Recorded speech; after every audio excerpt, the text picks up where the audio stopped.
Hello. I am going to make some spaghetti squash with roasted Brussels sprouts, and I just wanted to record it. So I've got the oven preheating to 400 degrees Fahrenheit, and the first step is to cut the spaghetti squash, and usually this is quite hard, so this might not be fun to watch at all. So that's that. Because yeah, this thing's actually really hard to do. So let me see about doing this. Actually, I'm gonna stop the video and then come back when it's cut because it's gonna take a bit.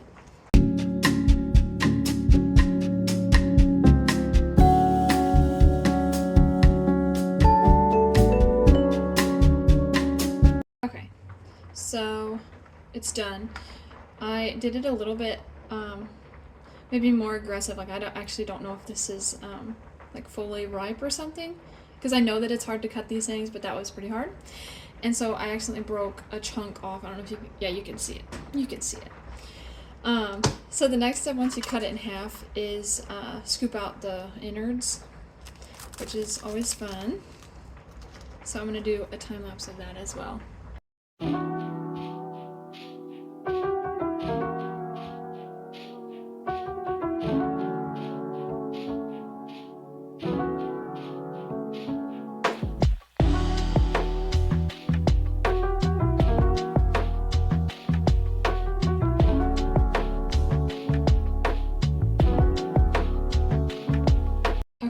So that time lapse should be done, and the goal is just to get it as cleaned out as you can. Obviously this one's cleaner than this one, but when you bake it, it's all going to be the same. It'll just spaghetti, if you will, the same no matter how much innards are in there, but you just want to get as many seeds and strings out as you can.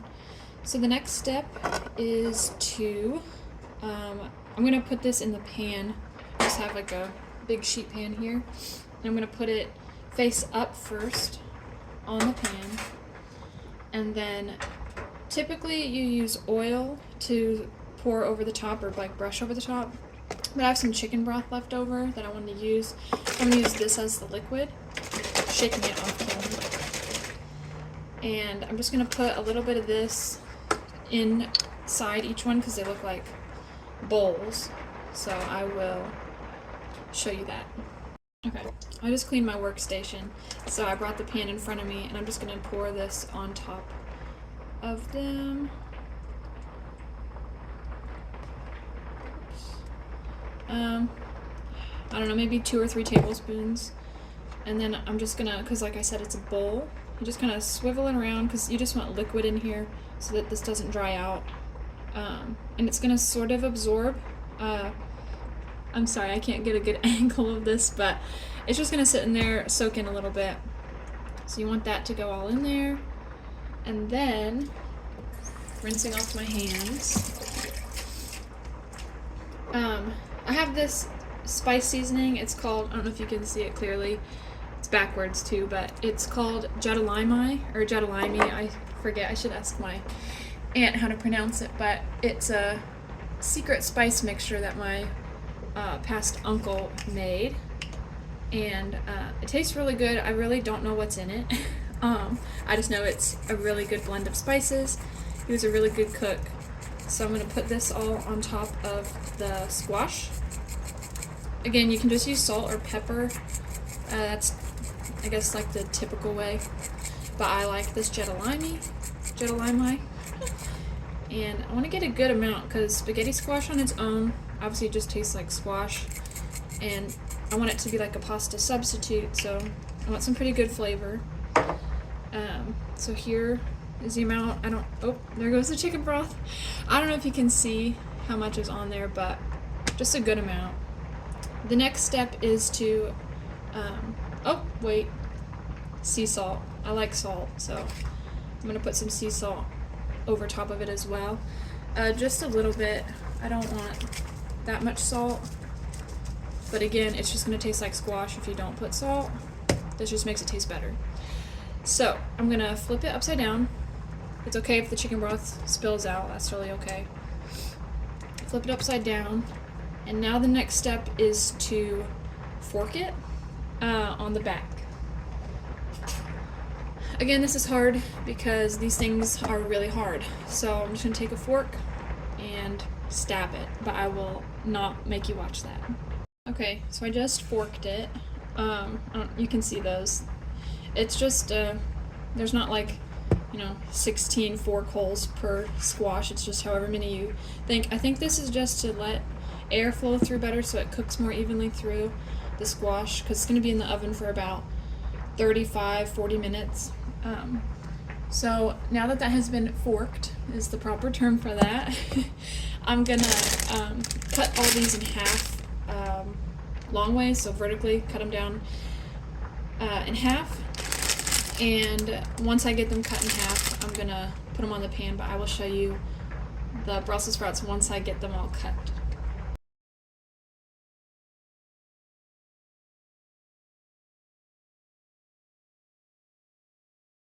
Okay, I had to switch a knife because the serrated one for some reason wasn't working that well, so I just got a flat edged one.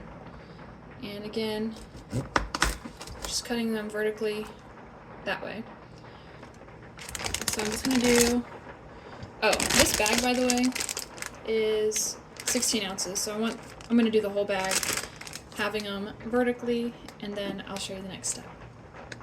Another thing real quick, if you don't like let me see if I can get this, like a beauty guru, how they do it?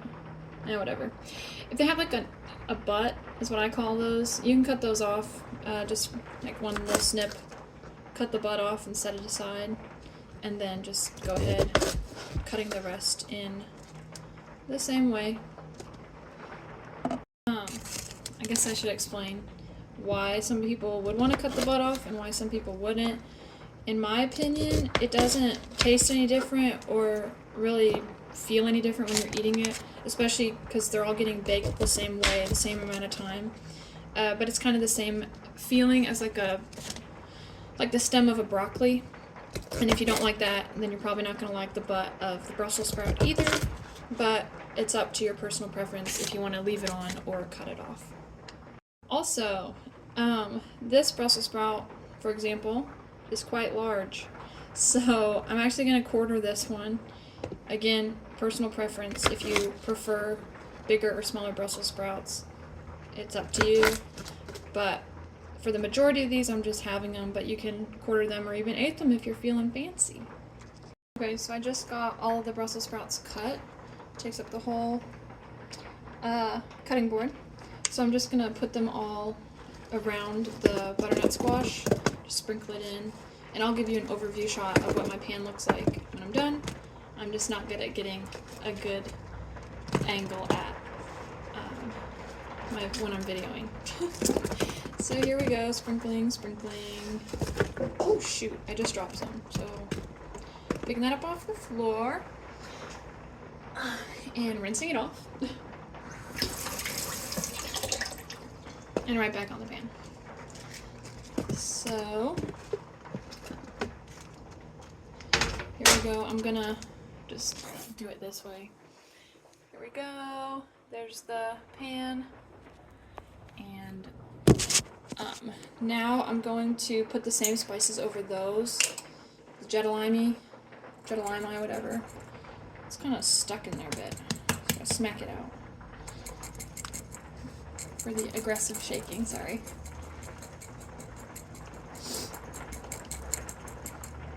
I'm actually gonna knock this off camera or stick like a toothpick in there or something to break it apart because it is a little bit stuck in there. So 1 second. Okay, so back to sprinkling. Oh yeah, that's coming out way better. Alright, just a really healthy coating of that. And then the sea salt again. That, again, just a little bit because you can always add more salt, you can't take it away. And then I will also add some more chicken broth, again, just eyeballing all of this.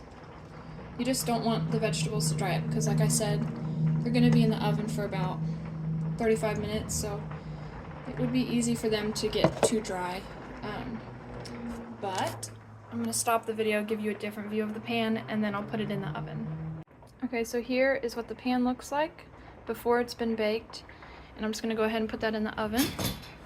I just ran into my chair. Sorry for that noise. Here we go. Beautiful, wonderfully cinematic action shot of me putting it in the oven.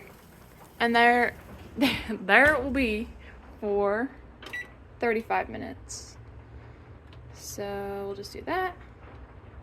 Timer on, and I'll see you in 35 minutes. I actually lied. I'm seeing you right now, but whenever things are cooking in the oven, when I'm cooking, it's time to clean up. So I'm just gonna show you a time lapse of that, just because I think it would be fun to see.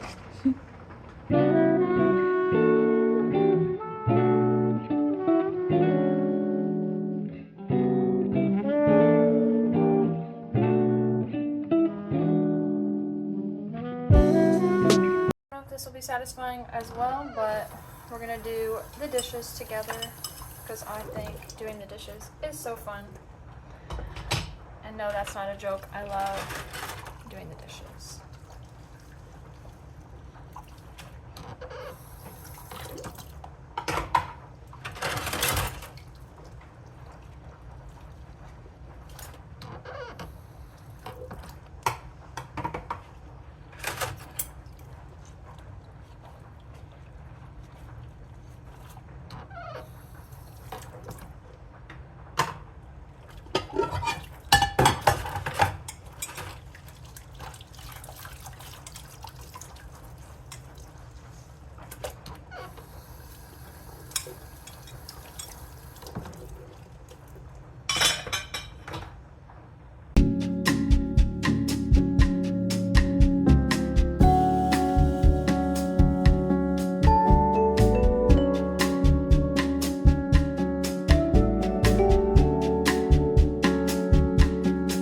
Okay, it's been 35 minutes. Timer went off. I just took it out of the oven.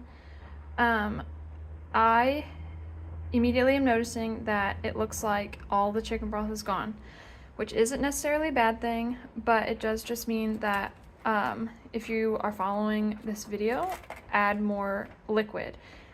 The Brussels sprouts are crispy. I don't know if you can hear, hold on. Like there is crisp on there. However, when I usually do Brussels sprouts, I do prefer more liquid on them so that they're like more crispy. But I might throw these on the skillet once I'm done with this video. I might record it or I might not, just to make them a little more crispy. Maybe with some like bacon grease or something, that's always good. Just to get more crisp to them rather than, because they're still kind of soft. But I'll decide that later. So I'm just gonna move the Brussels sprouts out of the way from the squash as best as I can. I think, oh my gosh, that's a hair. That's embarrassing. But it happens when you're a woman, so it's fine. This is just for me anyway. It's not like I'm gonna feed this to anybody. Goodness gracious sakes. Anyway, so I'm gonna go ahead and see if I can flip this with one hand. Let's see. This might be a disaster. Oh yeah. Okay, perfect. So I don't know if you can tell, but it's a different color than it was before. It's like more mushy looking. So that means that there was enough liquid for the spaghetti squash. So flip that baby over.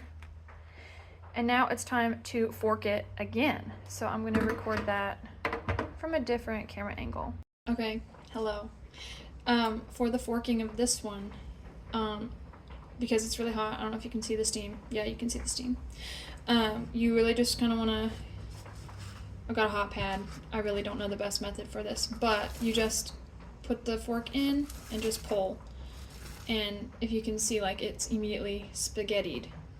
So you just do this because you want it all to come out of the rind, or whatever you call this.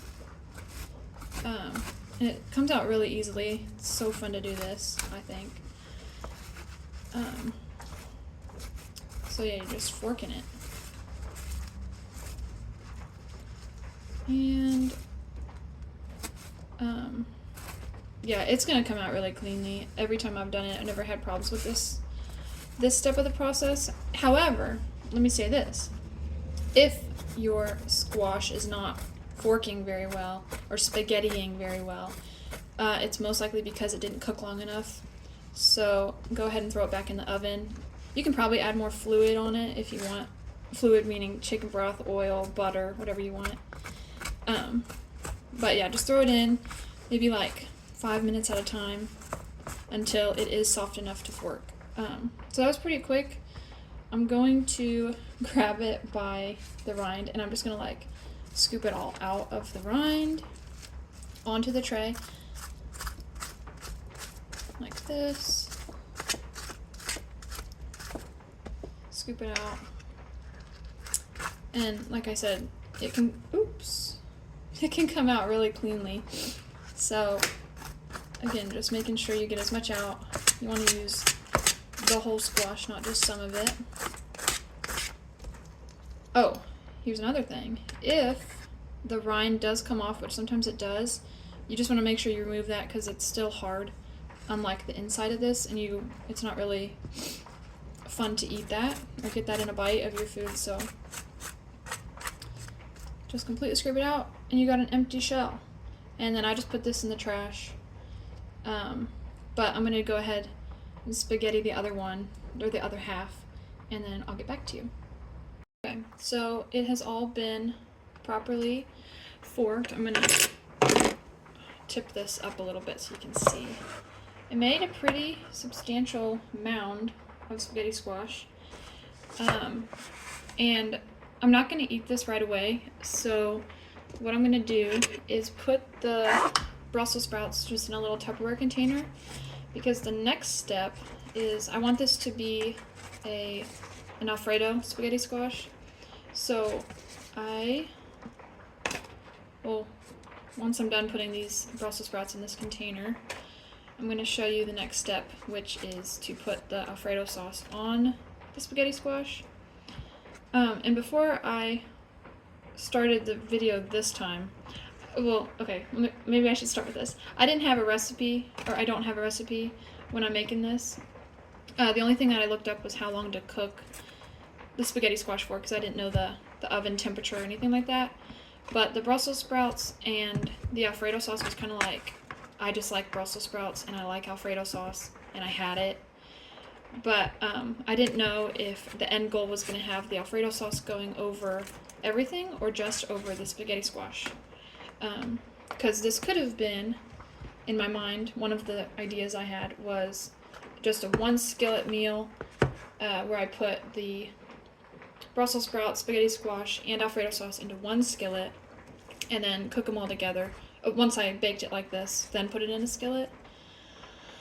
But I decided that I don't. Ooh, there is Brussels sprouts under here. Under the spaghetti squash, sorry. I'm just gonna make sure I get all this out. I forget what I was just saying, other than I just don't want the Brussels sprouts to be covered in the alfredo sauce because I think it might make them too mushy. So I want to keep them as crispy as possible, and I'm not going to put them on the skillet like I mentioned that I could possibly do. So I'm just going to finish putting these in. It's kind of taking longer than I expected, but yeah, I just thought I would explain that because I didn't go into this with a recipe. I had a vague idea. But I know it's going to taste good because all these parts together taste good on their own, so together they're going to taste good too. So I just got done putting the Brussels sprouts in the Tupperware container. I'm actually going to try one just in case. I hope it's not too hot because they smell really good. And they taste really good. So the amount of salt that I put on it, or Jetta lime mine, was good enough because those taste really good. So thankfully I won't have to salt them when I'm eating them, for real. And then I've got another Tupperware, or glass Tupperware, that I'm going to do the next step, which is put all of the spaghetti squash in here, and then I'll mix the alfredo sauce in to the bowl after this is all in there. And I'll show you the brand of spaghetti, or not the brand of spaghetti, the brand of alfredo sauce that I have in a second.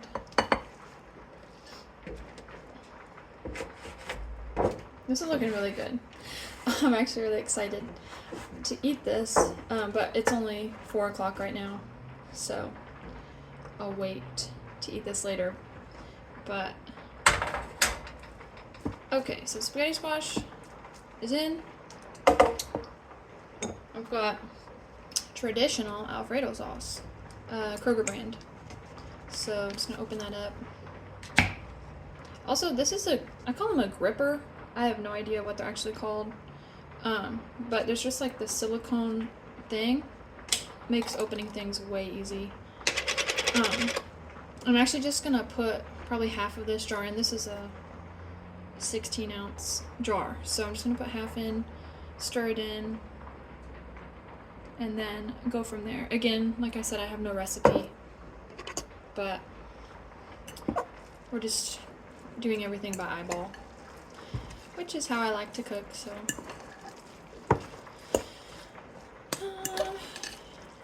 Oh, obviously, y'all could do a red sauce if you want. It's all personal preference. I just had Alfredo, so.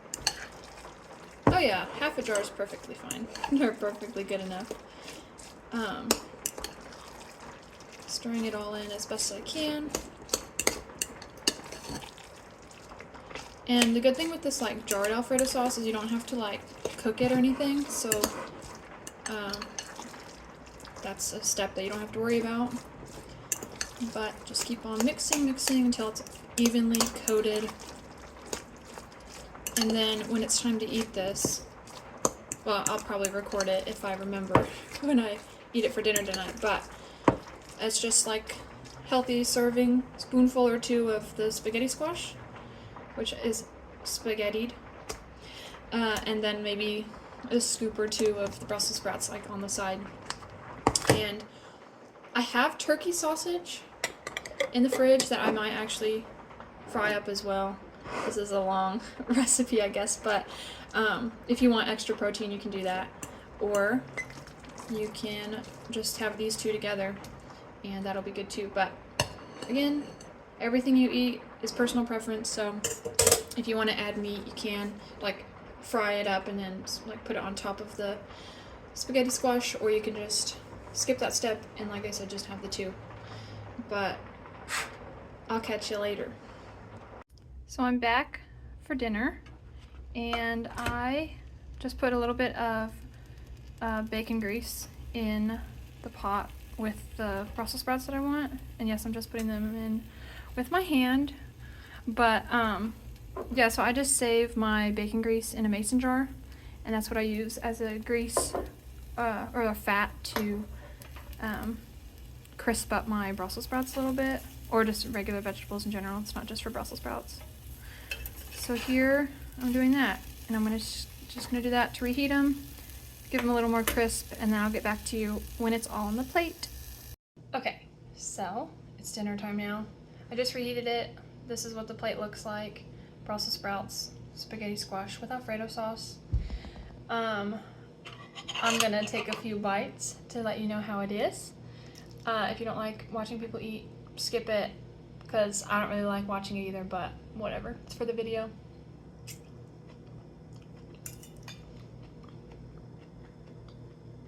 Okay, I think I said earlier I really like salt, so I had some extra Jetta lime on the side, like just in case.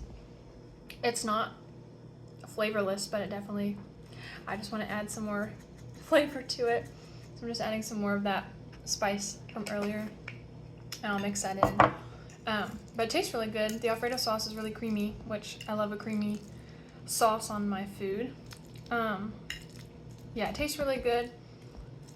The spaghetti squash is, like, if you've never had it before, it's kind of an odd texture, just because there's a bite to it, kind of like a little more than al dente pasta, but not in a bad way.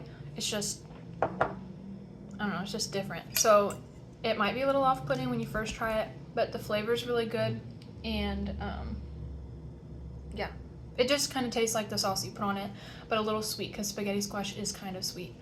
But it's a really good substitute for pasta if you don't have pasta, or if you don't like pasta for whatever reason. And I had the Brussels sprouts earlier, so I know they're good, but like I said in the previous clip, I put some bacon grease on it and let it crisp up just a little bit more. I don't know if you can see, it's like shiny now too because of the grease, but the bacon grease doesn't really change the flavor, just the crispiness of it. But because I had refrigerated it before and then reheated it, it's definitely not as crispy as it would have been like fresh off the sheet pan, but it still tastes really good, and that's all I can ask for. But I'd say 10 out of 10 would eat again. Oh, well, actually maybe like a 9 or 8 out of 10 actually, just because I had to add more seasonings. But I'm talking with food in my mouth, sorry. But together it's good, and you've got your vegetables, and like I mentioned earlier too, you could add a protein if you wanted it, like ground sausage or beef or whatever. Yeah, it's a good dinner. So that's it for the video. I'm gonna eat by myself off camera, but thanks for watching if you made it this whole video. This was fun to do. Oh, I did want to say before I ended, spaghetti squash is something that my mom introduced me to. So when I was like getting groceries like for what to eat for dinner, I just saw it and made me think of my mom, so I bought it just to remind me of her. So Mom, if you're watching all the way to the end, thank you for being a good cook and inspiring me to eat healthy things that I never would have before, because who would have thought that that rock hard gourd thing in the beginning would have turned into something really good. So that's all for now. Signing off. So God bless. Bye. I'm back. I've reevaluated. I'm almost done eating. I've got a couple Brussels sprouts left. Clean plate club almost. But I was reevaluating the score I gave it. It was like a 10, 9, 8. But I'm actually kind of thinking like a 6 or 7. And I'm not being like super self-critical or whatever. Like, I've reevaluated. Like, yes, it tastes good. But I'm blaming it on the way that the Brussels sprouts reheated, because I do prefer them crunchy, crispy. And they're just kind of, I don't want to say sad, but like the flavor is really good. I'm not lying about that. But it's just the texture is really kind of disappointing. So I'm rating it a 6. No, yeah, 6. Because I had to put more salt on it too, dang it. So it is kind of like it's a 6. I don't want to lie. But yeah, the Alfredo sauce still was really good. Or the Alfredo on the spaghetti squash, whatever you want to call that. But, yeah, I'm just going to say a 7 or 6. So if you do make it, don't get mad at me because it wasn't the best thing you ever had. Excuse me. But, yeah, so I'm just going to finish the rest of these because it's a good meal. If you make it, comment below. Because I'd want to know if somebody, or if I inspire somebody to try a spaghetti squash, because that's not a common thing. So, if you try it, let me know. If you don't try it, don't let me know. But anyway, I'm gonna go again. This is actually signing off, so yeah. Bye, guys.